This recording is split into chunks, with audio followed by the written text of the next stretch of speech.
महाराष्ट्र दादरा नगर हवेली सीमेवरील उधवा खानवेल रस्त्यावर एका टेम्पोने स्कूटीला धडक दिल्याने भीषण अपघात झाल्याची घटना 12 एप्रिल रोजी घडली होती। या अपघातात 2 तरुणींचा दुर्दैवी मृत्यू झाला।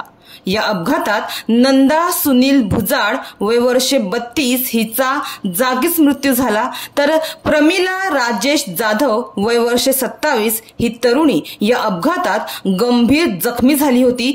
तिला ग्रामस्थांनी उपचारासाठी रुग्णालयात दाखल केले होते, मात्र गंभीर दुखापत झाल्याने उपचारादरम्यान तिचा मृत्यू झाला। तर या अपघाताची पोलीस ठाण्यात नोंद करण्यात आली असून खानवेल पोलीस अधिक तपास करीत आहे। महाराष्ट्र दादरा नगर हवेली सीमेवरील उधवा खानवेल रस्त्यावर सेलवास येथील खेरडी चेकपोस्ट जवळ स्कूटीवरून खानवेलकडे जाणाऱ्या 2 तरुणींना टेम्पोने जोरदार धडक दिल्यानं भीषण अपघात झाला। त्यामध्ये एक तरुणीचा जागीच मृत्यू झाला, तर दुसऱ्या तरुणीचा उपचारादरम्यान मृत्यू झाला। घटनास्थळावरून मिळालेल्या माहितीनुसार शनिवारी सकाळी 7 वाजेच्या सुमारास उधवा खानवेल रस्त्यावर खानवेलकडे जात असताना सेलवास येथील खेरडी चेकपोस्ट जवळ वेगाने येणाऱ्या टेम्पोने खानवेलकडे कामानिमित्त जाणाऱ्या स्कूटीवरील तरुणींना जोरदार धडक दिल्यानं हा भीषण अपघात झाला।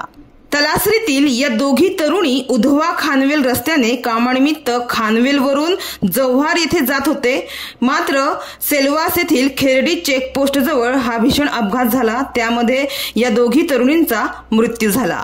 तर या अपघाताची नोंद पोलीस ठाण्यात करण्यात आली असून खानवेल पोलीस अधिक तपास करीत आहे।